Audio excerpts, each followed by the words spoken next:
Hello everyone, welcome to Grace Hollow Rabbitry. I'm PJ and I'm located in Northwest Arkansas.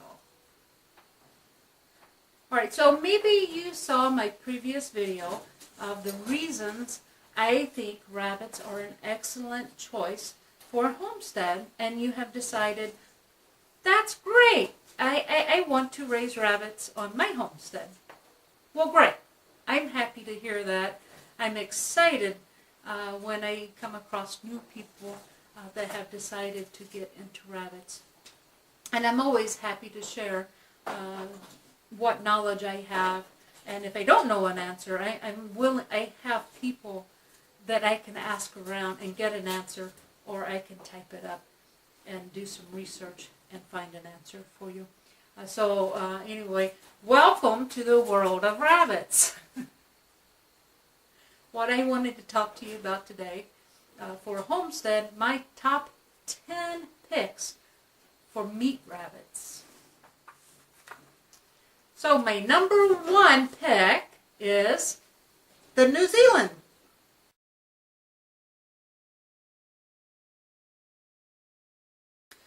New Zealand's range between 9 pounds and 12 ounces, or 9 pounds and 12 pounds. A buck ideally is 10 pounds and a doe is ideally 11 pounds. And of course, it's my favorite. That's what I raise here at Grace Hollow is New Zealand's, and I raise them in several different varieties. Now, the most common that you see are the ruby-eyed whites. Now, a lot of people find that those eyes are a little creepy, and that's okay. We have black, blue, broken, and red, as well as the whites. Now, a lot of people do like the whites because of the pelts. Once you save that pelt and you're doing arts and crafts with it, you can dye that white pelt to any color or any pattern that you want to dye it. And so a lot of people do like those white pelts for that purpose. But I think the black pelts and the blue pelts, and especially the broken pelts and the red, are absolutely gorgeous and beautiful to work with. They make excellent crafts. My number two, of course, the silver fox.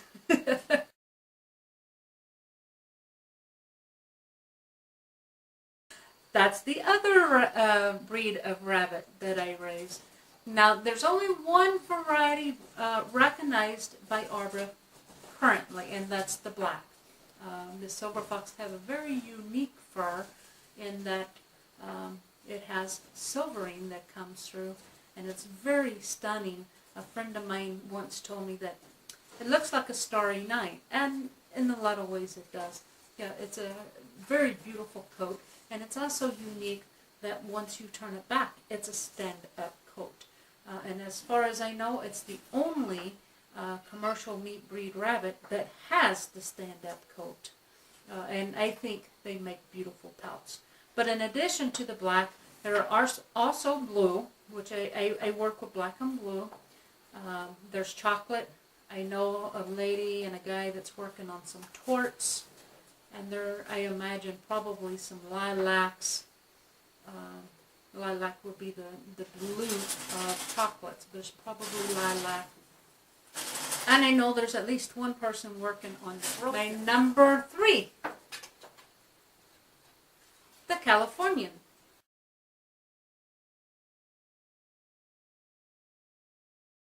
Again, the Californian range from 8 pounds to 12 ounces. And the same with the New Zealand white. Once you save the pelt, it's a solid white pelt. And so you can dye that pelt. They're fast growing, just like the New Zealand, and they have, see, the California is the same as the New Zealand, 8 to 12 pounds or 9 to 12 pounds. So they're the same size. Now, a lot of people like to have the New Zealand and the Californian and cross those, and that's okay too if that's what you want to do on your farmstead. However, I recommend you keep with breed not crossbreed. The reason why is if you have extras, if you have purebred rabbits with pedigrees, you can sell those for a little extra feed money.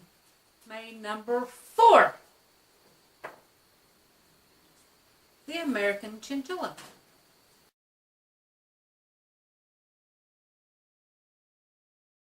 The American Chinchilla is the same size, 9 to 12 pounds. Very beautiful coats.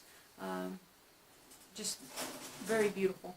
Now, the American Chin is another rare breed, just like the silver fox, a heritage breed. I don't know why I have a hard time saying that.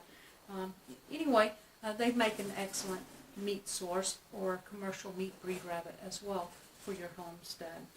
My number 5. Okay, there's a couple of rabbits, and they're actually, I believe they're actually varieties of the same one.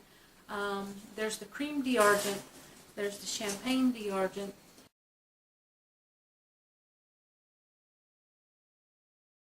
and then there's my favorite. And I tell you, if I had the room and if I had the patience to cope with 3 different breeds, I really love the Argent Brun.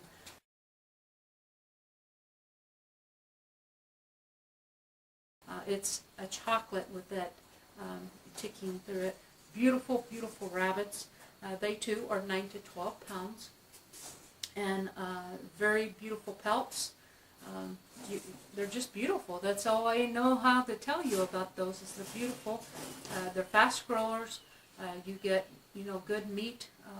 Pretty. All of these rabbits I also chose because they're easy to work with. They're, for the most part, docile. Maybe the least of the ones would be the New Zealand, and I don't have any problem with most of mine. Now, occasionally I get some temperamental does, but that's a rare occasion. But most of these breeds, as a whole, are usually pretty docile and easy to have. Number 6 rabbit would be the cinnamon.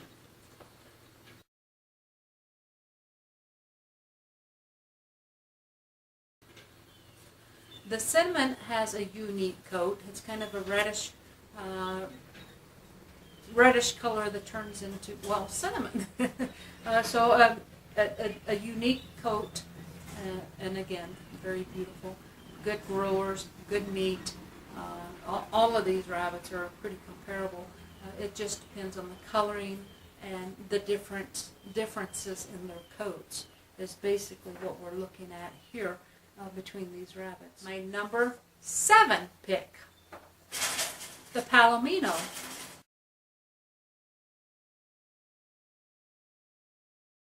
Now the Palomino reminds me a lot of like the New Zealand Reds, the light colors that looks washed out, and you don't want those.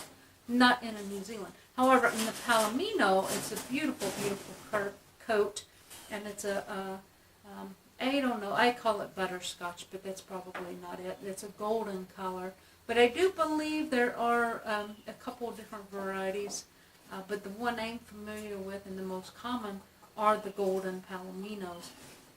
They're also very beautiful, fast growers, good meat producers, good moms, easy handled. And they are about 8 to 11 pounds. So marginally smaller. But still, at 10 weeks at butcher age, you're still looking at about a 5-pound butcher weight. So my number 8 pick for meat rabbit is the Satin.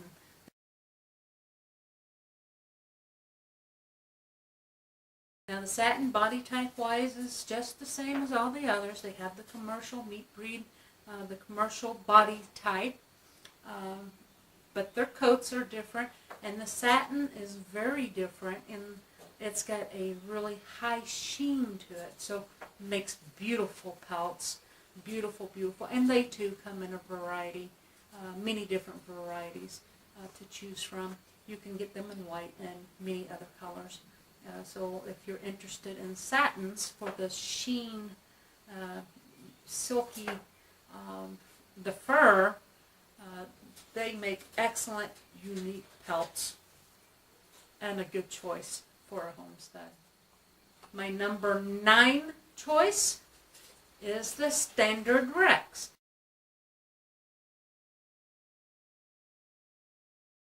Now the Standard Rex is slightly smaller. They are in the 4 class, meaning they only come in juniors and seniors. These other breeds that I talked to you about are 6 class. There's junior, intermediate, and senior bucks and does, of course, and that's where the 6 class come from. Junior buck, junior doe, intermediate buck, intermediate doe, senior buck, senior doe. That's 6 classes. Well, the 4 class only has junior buck, junior doe, senior buck, senior doe, and a Standard Rex actually is in the 4 class, but they have very short, very dense, plushy fur. There's no other. I mean, there's the Standard Rex, and then there's the Mini Rex, which is small. You don't want that for homestead. And then there's the Velveteens, which is a lot crossed with the Rex to get that Rex fur, and with the lop ears. You don't want those either. You want the Standard Rex. And if you're looking for pelts, unique pelts, definitely consider the my 10th and final choice. Now let me tell you, this is not a complete list of meat rabbits. There are other breeds that are considered commercial meat breed rabbits that you could have, but these are the 10 that I chose because of personalities, fertility, as a general. You know, each rabbit is different, but a breed as a whole fits into what I consider a great prospect for homestead. And my number 10th one, my last and final choice, is the Florida White.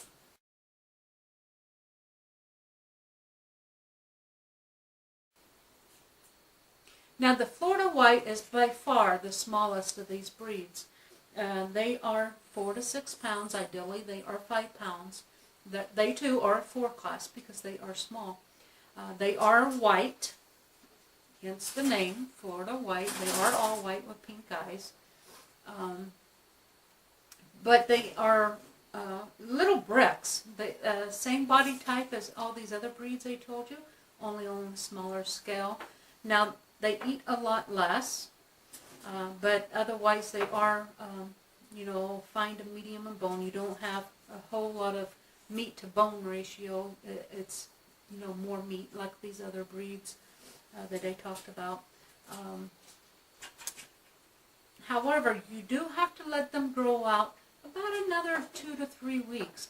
Instead of butchering at 10 weeks, you're looking more at like 12 to 14 weeks. But still, a very good prospect, especially since they eat so little.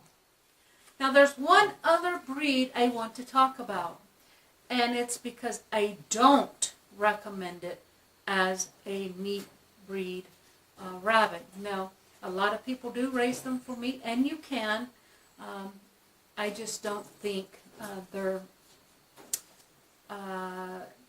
the best choice, and that is the Flemish Giant. Flemish Giant is a very nice breed. I like the Flemish Giant. I would not choose it for meat production. If that's your primary goal is meat production, I do not recommend the Flemish Giant.